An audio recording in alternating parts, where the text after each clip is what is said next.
네, 안녕하세요. 서울대학교 지구환경과학부 남성현입니다.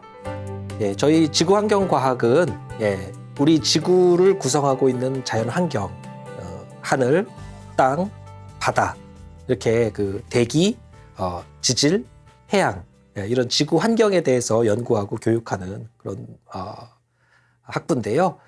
저는 그 중에서 이제 이 바다, 해양 쪽을 맡고 있고요. 근데 제가 교양 수업도 하고 있는데 이 교양 수업이 자연재해의 관측과 이해라는 수업입니다.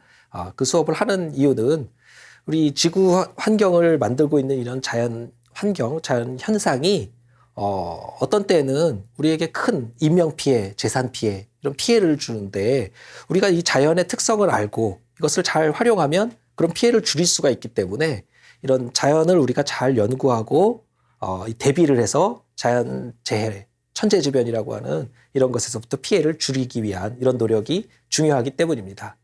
그래서 이번 시리즈에서는 천재지변에서 살아남기라는 제목으로 개별 자연재해들, 천재지변에 대해서 하나씩 살펴보도록 하려고 합니다.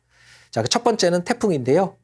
자, 태풍뿐만 아니라 태풍, 쓰나미, 폭염, 홍수, 한파, 지진, 화산, 이제 앞으로 하나씩 볼 건데요. 이런 재해들, 이런 것이 우리에게 인명피해, 재산피해를 주는, 피해를 주는 자연현상이라서 자연재해라고 부르지만 역설적으로 이 자연재해가 우리에게 혜택을 주기도 합니다. 그 자연 서비스 기능이라고 하는데요. 예를 들면은 이제 태풍이 오게 되면 태풍이라는 거는 그 중심 주변에 강풍이 부는데 이 강풍이 불면서 우리에게 피해를 주기도 하지만 이 강풍이 바닷물을 섞어주는 역할을 합니다. 그래서 바다 속에 깊은 곳에 있던 이 영양분을 바다 표층에 영양분이 없는 곳에 공급해주는 역할을 하죠. 그래서 태풍이 와서 이게 섞어줘야 영양분이 바다 상층에 공급이 되는 겁니다. 그럼 이 상층은 빛이 충분한데 영양분이 없어서 광합성을 못하고 있던 곳이라서 태풍이 오면서 강풍이 불어서 영양분이 공급되면 이제 여기 있던 식물성 플랑크톤들이 막 번성을 하면서 광합성을 하기 시작합니다. 광합성을 하면 이산화탄소를 흡수하고 산소를 공급해주는 그런 역할을 하는 것이죠. 이 바다의 그 식물성 플랑크톤들이 공급해주는 산소량이 우리가 숨쉬는 데 필요한 산소량의 절반이 넘는다 그래요. 그러니까 이 지구의 허파는 아마존이 아니라 바다인 것이죠. 근데 이 태풍이 강풍을 통해서 바닷물을 자꾸 섞어주기 때문에 이런 광합성을 할 수 있도록 도와주는 혜택을 주는 것입니다. 사실 자연은 그 무엇도 의도한 것이 아닙니다. 어떤 의도를 가지고 태풍이 강풍, 호우 이런 것으로 사람들을 괴롭혀야겠다, 피해를 줘야겠다 이런 의도를 가지고 접근하는 것이 아니라는 거죠. 단지 태풍은 자연스럽게 그 경로로 이렇게 지나가고 그런 특성을 가지고 있는 것이 자연현상인데 태풍이라는 자연현상이 지나가는 길목에 우리가 살면서 그 특성을 모르고 대비를 안 하다가 피해를 입는다는 것이죠. 자, 그래서 우리가 이 자연현상, 자연재해 특성을 잘 알고 대비하면 피해는 얼마든지 줄일 수가 있습니다. 2003년도 허리케인 이사벨을 국제우주정거장에서 이렇게 사진으로 찍은 나사의 사진 이미지입니다. 이 사진에서 보시면 구름이 가득 덮여 있어서 우주에서 보면 태풍이나 허리케인이 있을 때 지표면이 보이지가 않습니다. 이 구름으로 다 꽉 차 있기 때문에 구름 꼭대기만 보이는 것이죠. 그런데 그 가운데는 저렇게 구멍이 뚫려 있어서 거기는 구름이 없고 맑습니다. 거기가 태풍의 눈이라고 부르는 곳이죠. 태풍의 눈 안에서는 고요하지만 그 주변에서는 강풍과 호우가 있으면서 사람들에게 큰 피해를 줄 수 있는 것이죠. 자, 그래서 우리가 이런 태풍, 허리케인 이런 것들의 특성을 잘 알고 그것을 잘 활용하면 혜택을 볼 수도 있고 그렇지 않으면 피해를 입기도 한다 하는 것입니다. 허리케인, 사이클론, 태풍 다 같은 겁니다. 다 같은 현상인데 우리가 다른 이름으로 부르는 거죠. 지역에 따라서 다른 이름으로 부르고 본질적으로는 열대저기압, 영어로는 트로피칼 사이클론이라고 부르는 그런 같은 현상인데 이것이 아시아에서 나타나면 서태평양에서 나타나면 태풍, 인도양에서 또는 남태평양에서 나타나면 사이클론, 대서양에서 동태평양에서 나타나면 허리케인 이렇게 다른 이름으로 불리기만 하는 겁니다. 이것을 만드는 에너지원은 바닷물이 증발해서 수증기가 되고 이 수증기가 응결하면서 빠져나오는 잡열입니다.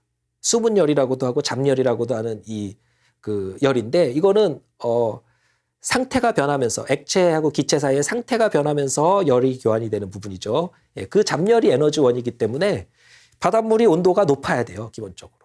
그러니까 열대 해양이 아니면 태풍은 만들어질 수가 없습니다. 그러니까 열대 해양에서 만들어지고 에너지원이 바다에 있는 것이죠.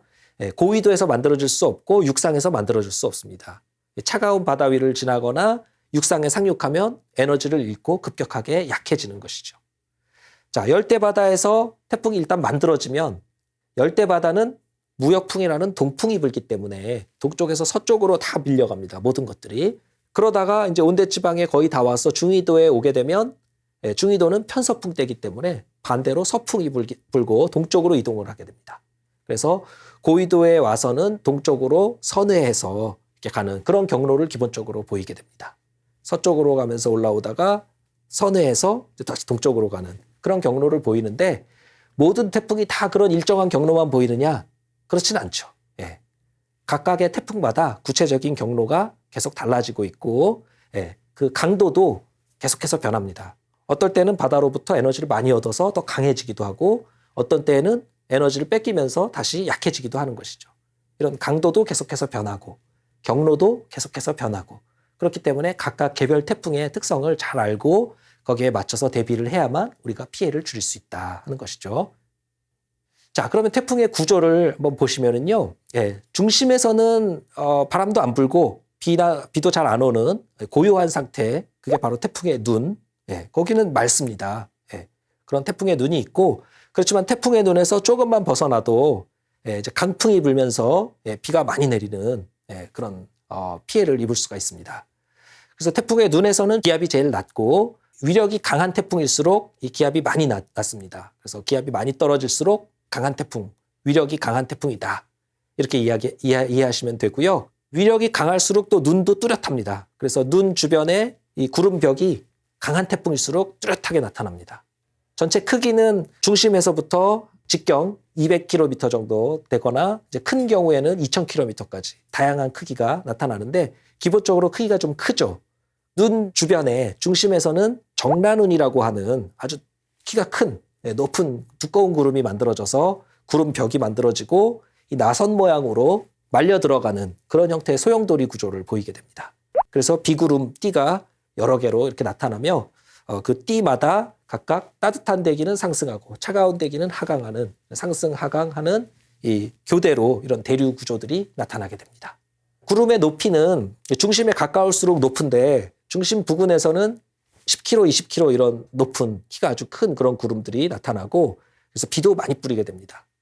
그 바람은 북반구의 경우에는 하층에서 반시계 방향으로 남반구는 시계 방향으로 그렇게 회전하면서 중심을 향해 수렴하는 그런 기류가 생기게 되고 중심 부근에서는 이 수렴한 기류가 상승해서 정란운을 만들고 꼭대기에서는 다시 시계 방향으로 회전하면서 발산하는 그런 구조를 가지고 있습니다. 기본적으로.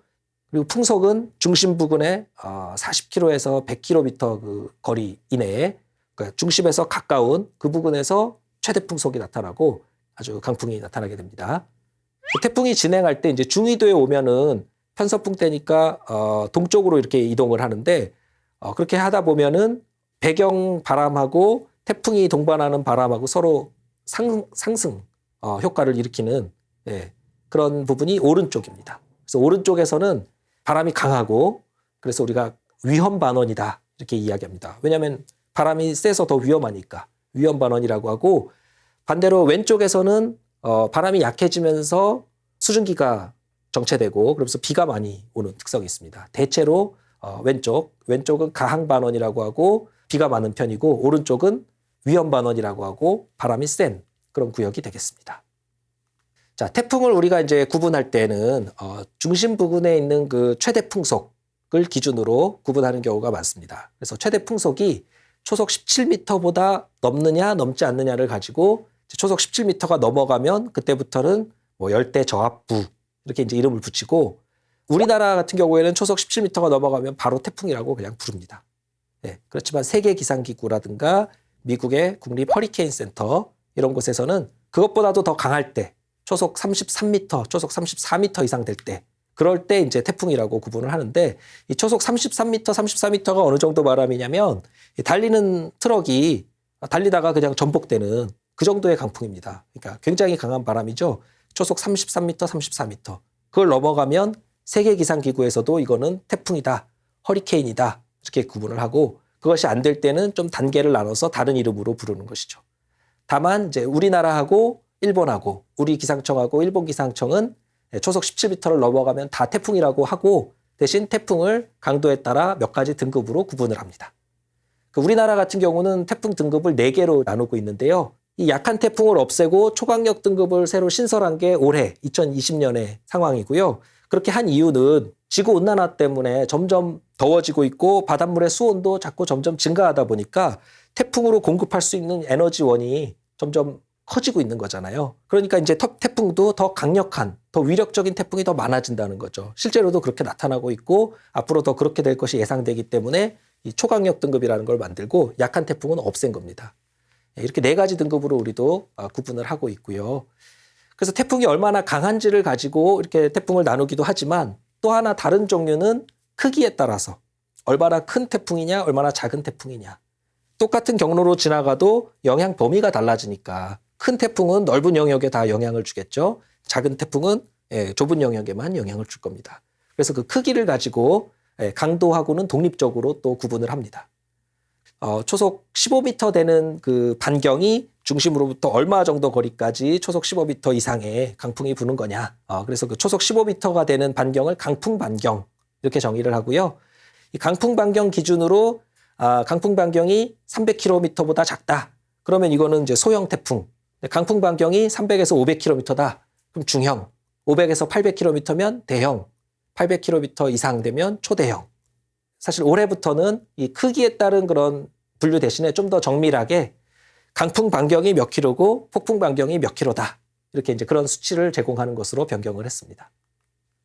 자, 그동안 태풍이 어떻게 발생하는지, 발생 빈도를 생각을 해보면 매년 태풍이 평균적으로는 한 26개, 태평양에서 26개의 태풍이 매년 생깁니다. 그게 다 우리나라에 오면 피해가 크겠죠. 그리고 우리나라의 한반도 쪽에 영향을 주는 태풍은 연평균 한 3개 정도, 매년 평균적으로는 한 3개 정도 태풍이 우리나라에 영향을 주는데 7월부터 9월에 많이 집중이 돼 있고, 이것도 해에 따라서 어떤 해는 더 많은 태풍이 영향을 주기도 하고 어떤 해는 태풍 영향이 거의 없이 지나가는 해도 있습니다. 해에 따라서 이 차이가 아주 크다는 거고요. 문제는 아까 말씀드린 것처럼 지구온난화로 기온만 올라가는 게 아니라 바닷물의 수온도 올라가니까 이 바닷물로부터 에너지를 얻는 태풍도 더 위력적인 태풍이 더 많아질 수 있다. 이제 그런 연구들이 지금 나타나고 있습니다. 자, 그럼 태풍이 있게 되면 어떤 피해가 예상되느냐? 태풍이 줄 수 있는 피해는 크게 2가지입니다. 하나는 강풍, 바람에 의해서 바람이 너무 세서 나타나는 피해가 있고, 2번째는 호우, 비를 많이 뿌리니까 비 때문에 나타나는 피해가 있을 수 있습니다. 그래서 바람 피해와 비 피해 2가지로 생각할 수가 있는데요. 에너지 자체가 워낙 큽니다. 태풍은. 바닷물이 막 증발하고 이게 수증기 응결해서 공급하는 그 에너지가 어마어마한 규모로 있는 거기 때문에 벼락치는, 천둥번개치는 그런 에너지의 10억 배, 10억 배의 에너지가 태풍에서 만들어지는 거고, 이거를 2차 대전 당시에 일본에 투하됐던 원자폭탄하고 비교하면 원자폭탄 10,000개, 원자폭탄 1만 개가 폭발하는 그 정도 에너지를 가지고 중위도, 우리나라를 포함한 이런 중위도 쪽으로 오는 것이죠. 그래서 이제 강풍이 불게 되면 이 강풍이 건물을 다 무너뜨리고 간판, 표지판 이런 거 다 날아갑니다. 그러니까 뭐 도시라고 안 위험한 게 아니라 도시가 더 위험할 수도 있죠. 강풍 피해는. 왜냐면 시설물들이 막 날아다니고 낙하하니까. 그리고 정전이 되고 통신도 다 두절이 되고 그런 피해들을 입고 도로라든가 다리가 유실될 수도 있죠. 그다음에 비를 워낙 많이 뿌리니까 비가 많이 오게 되면 하천이 범람하고 홍수가 나고 여러 가지 침수 피해가 있을 수 있고요. 또 바다에서는 선박 피해 이런 것들이 나타나게 됩니다. 태풍이 오게 되면 또 수반되는 현상들이 있습니다. 그러니까 태풍 자체로 뿐만 아니라 태풍에 수반되는 현상에 의해서 또 우리가 피해를 입을 수 있는데 대표적인 게 풍랑과 너울입니다. 그러니까 바다에서는 태풍이 오게 되면 바다 위에 강한 바람이 부니까 이 파도가 점점 높아지죠. 바람이 불면서 파도가 높아지는 그거를 우리 풍랑이라 그럽니다. 풍랑이 만들어지면 그 자리에만 있는 게 아니라 전파해 가죠. 전파해 가다 보면 멀리서 바람이 안 부는 곳에서도 출렁출렁합니다. 이거는 너울이라고 부릅니다. 그래서 이 너울로 전파해 가기 때문에 풍랑과 너울 둘 다 우리에게 피해를 줄 수 있는데 이 너울은 전파 속도가 태풍 진행 속도보다도 2배에서 4배 빠릅니다. 그래서 너울이 태풍보다 먼저 올 수도 있다. 그래서 바다에서는 태풍이 올라오면 미리 대비를 해야 되는 게 벌써 해상에 피해가 나타나기 때문에 그런 것이죠. 풍랑과 너울이 동반이 되고 또 하나는 이 태풍이 저기압이기 때문에 기압이 낮아서 기압이 높으면 해수면을 많이 누르고 기압이 낮으면 해수면을 누르는 힘이 약하니까 해수면이 올라옵니다. 보통 1헥토파스칼 낮아지면 해수면이 1cm 정도 올라가는데 태풍이 아까 뭐 예를 들면 970헥토파스칼이다. 중심 기압이 970헥토파스칼이면 1000헥토파스칼보다 한 30헥토파스칼 낮아진 거잖아요. 30. 그럼 해수면이 30cm 올라간다는 이야기입니다. 그래서 30cm 해수면이 올라가서 해안에 도달하면 침수 피해를 일으킬 수 있는 거죠. 그래서 이게 해일인데 이런 해일을 폭풍해일이라고 부르고요. 이 폭풍해일은 언제 태풍이 여기를 지나가느냐에 따라 상륙하는 시점에 따라 피해가 커질 수도 있고 작을 수도 있습니다. 그러니까 똑같은 규모의 저기압이어도 이 똑같은 해일의 높이가 있어도 여기가 조석에 의해서 고조, 만조대가 돼 있으면 해수면이 올라가 있는 상태에서 폭풍해일이 오게 되면 더 많이 높이 올라가기 때문에 해일 피해가 커질 수 있는 겁니다. 자, 그러면 이제 사례를 보도록 하겠습니다. 2002년 태풍 루사부터 알아보면 루사는 일단 만들어진 거는 발생은 괌 북동쪽 해상에서 당연히 바다에서 만들어지죠. 수온이 높은 바다에서 에너지를 얻어서 만들어집니다. 북상할 때는 서쪽으로 이동을 하죠. 부역풍 영향을 받으니까 서쪽으로 하면서 북상하다가 강한 태풍이 돼서 강도가 증가하고 이제 세계 기상기구 기준으로도 태풍이 되는 즉 초속 33m, 34m가 넘는 그런 바람이 불기 시작한 게 8월 25일이었고요. 8월 30일 정도 되면 이게 이제 선회를 해서 다시 동쪽으로 꺾이기 시작합니다. 그러면서 제주도 동쪽을 지나게 돼요. 제주도 동쪽은 이 따뜻한 바닷물이 아주 두껍게 있는 곳입니다. 태풍이 와서 강풍이 이걸 섞어줘도 따뜻한 물끼리 섞이기 때문에 여기는 수온이 낮아지지가 않아요. 그러다 보니까 계속해서 그 강도를 유지하면서 남해안에 상륙을 하게 되죠. 그러면서 남해안에서 고흥반도 있는 그쪽에서 이제 상륙하면서 큰 피해를 줍니다. 왜 이렇게 강했느냐? 일단 태평양의 수온이 높았어요. 8월 말 9월 초. 수온이 가장 높은 시기고 그다음 남쪽에서 비구름이 유입하면서 루사는 비를 또 많이 뿌리게 했던 특성이 있습니다. 그러니까 강풍도 있고 호우도 있고 그러면서 피해가 겹쳤고요.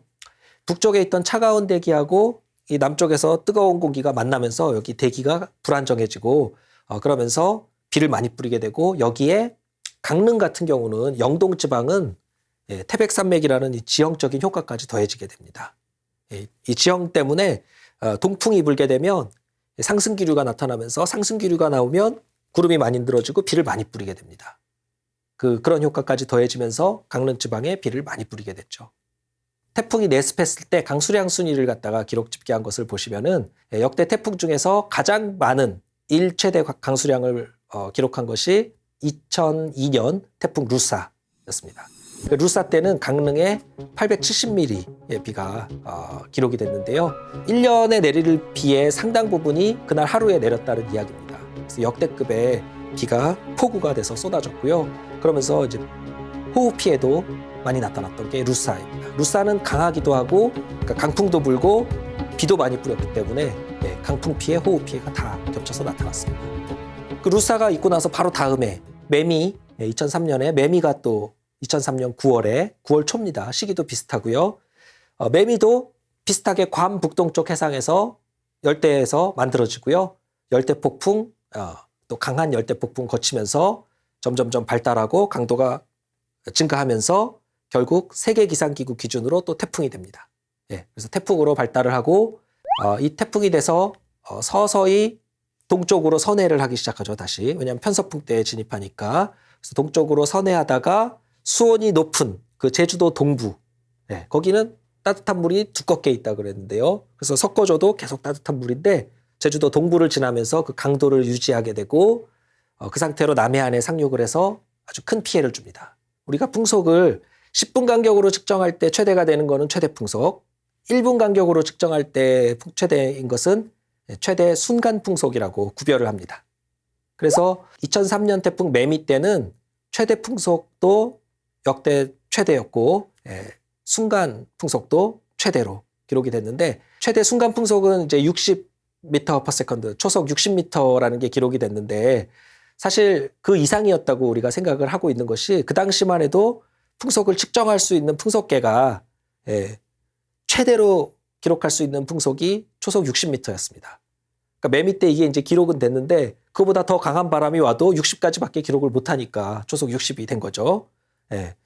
그래서 우리가 그 이후로 풍속계를 다 바꿔서 초속 80m까지 측정하던 이제 이런 풍속계로 바꿨는데 그렇게 풍속계를 바꾸게 된 계기가 된 것도 바로 이 2003년 태풍 매미였던 것이죠. 그만큼 강한 바람이 불었던 것이 매미이고요. 또 하나는 해일, 그러니까 폭풍 해일이 동반된다 그랬잖아요. 그래서 저기압이기 때문에 바닷물을 들어 올려서 침수 피해가 또 있도록 했습니다. 그래서 100명 이상의 사망자, 실종자가 발생했고 이재민도 4,000세대 이상, 10,000명 이상 발생을 했습니다. 재산 피해액도 피해 복구에 합쳐서 10조 원 이상 이렇게 들었고요. 특히 그 오른쪽에 해당하는 경남 지방 위험반원에 들어있기 때문에 강풍 피해를 많이 보게 됩니다. 그리고 태풍이 상륙했던 시기가 하필이면 만조시여서 조석에 의해서 해수면이 오르락내리락 하는데 만조 때는 올라가 있죠.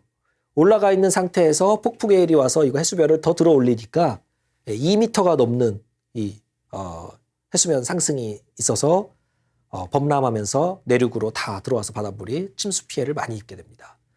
당시에 지하 노래방에 갇혔던 사람들이 뭐 그대로 익사했다는 이런 보도도 있었고요. 마산 지하상가 이런 지하에서 큰 피해들을 입었습니다.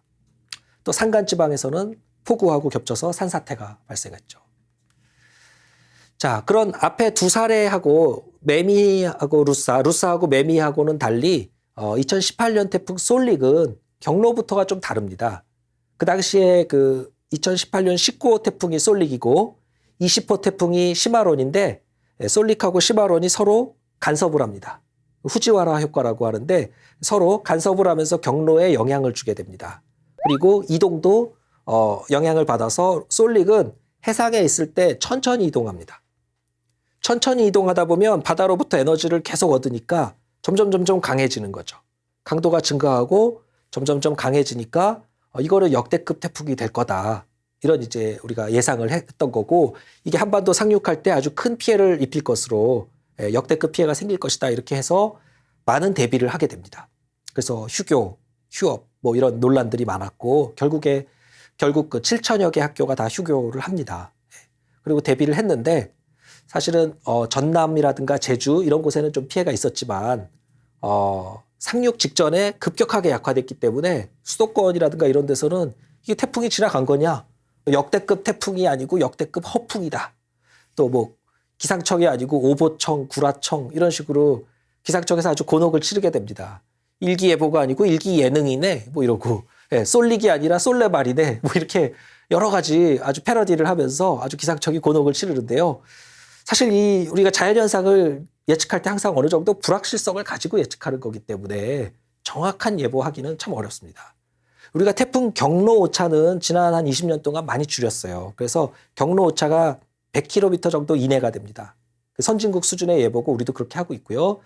근데 100km 경로 오차를 가진다 그러면 미국 같으면은 플로리다 주의 동쪽으로 오냐 서쪽으로 오냐 뭐 이런 차이거든요. 그래서 플로리다 주로 오니까 잘 맞춘 거예요. 근데 우리나라는 100km 차이가 나면 부산으로 오냐 뭐 광주로 오느냐 이러면 다르다는 거죠. 그래서 경로 오차에 우리 그 국민들의 기대치도 높고 근데 지금 우리 과학기술 수준으로는 경로 오차 한 100km 정도.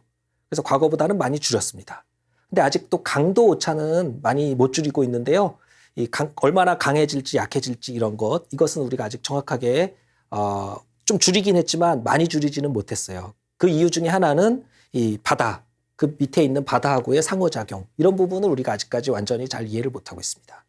사실 태풍 그 솔릭 경우에도 제주도 서쪽으로 왔는데 제주도 서쪽으로 오면서 바다하고 상호작용하면서 강도가 갑자기 약해진 겁니다. 제주도 서쪽에는 이 깊은 곳에 차가운 냉수가 있습니다. 우리가 황해 저층 냉수라고 부르는 물인데 이게 수온이 굉장히 낮아요. 근데 여름철이 돼서 표층은 따뜻하지만 그 바로 아래에는 차가운 물이 있거든요. 근데 태풍이 오면서 강풍이 이걸 섞어주니까 여기 따뜻한 물이 있던 표층이 이 아래 차가운 물하고 섞여서 온도가 많이 떨어진다는 거죠. 그러면 이 위에 있는 태풍이 에너지를 얻지를 못하고 에너지를 뺏기게 됩니다, 오히려. 그러니까 이게 급격하게 약해졌죠. 상륙 직전에 약해져가지고 상륙을 한 겁니다. 그래서 강도 오차를 줄이려면 이런 바다하고의 상호작용, 이런 것에 대해서도 앞으로 더 연구를 많이 해야 되는 것이고요.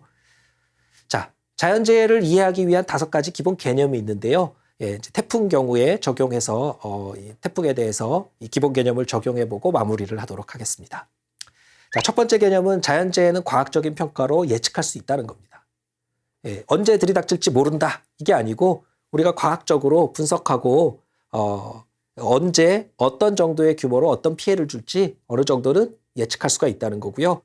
자, 두 번째는 자연재해 피해 효과를 파악하기 위해서는 위험 분석이 굉장히 중요하다는 것인데요. 어떤 곳에 어떤 경로로 어떤 강도로 지나갈 때 어떤 피해가 예상된다, 이런 것들을 우리가 미리 사전에 위험을 분석할 수가 있습니다.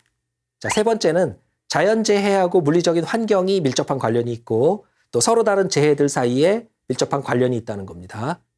그래서 이 물리적인 환경 또 다른 재해가 서로 어떻게 연결이 돼 있는지 이런 것들을 우리가 고려를 해야 된다는 것입니다. 네 번째는 과거의 재난이 미래에는 더 큰 재앙이 될 수 있다는 것인데요. 한번 겪었다고 해서 없어진 것이 아니다. 또 올 수도 있다 하는 것이고요. 다섯 번째는 이게 제일 중요한 개념인데 자연재해 피해는 줄일 수 있다는 겁니다. 우리가 자연의 특성을 알고 어떻게 대비하느냐에 따라 대비도를 높일 수가 있고 얼마든지 그 피해 규모는 줄일 수가 있다는 것이죠. 자, 태풍도 우리가 노력해서 대비도를 높이면 그 피해를 줄일 수 있고 실제로 과거보다 그런 대비도를 높였기 때문에 지금은 그 피해를 상당히 줄여서 적은 피해를 받고 있는 상태입니다. 네, 오늘 첫 강의 태풍에 대해서 알아봤습니다. 예, 이상으로 마치도록 하겠습니다. 감사합니다.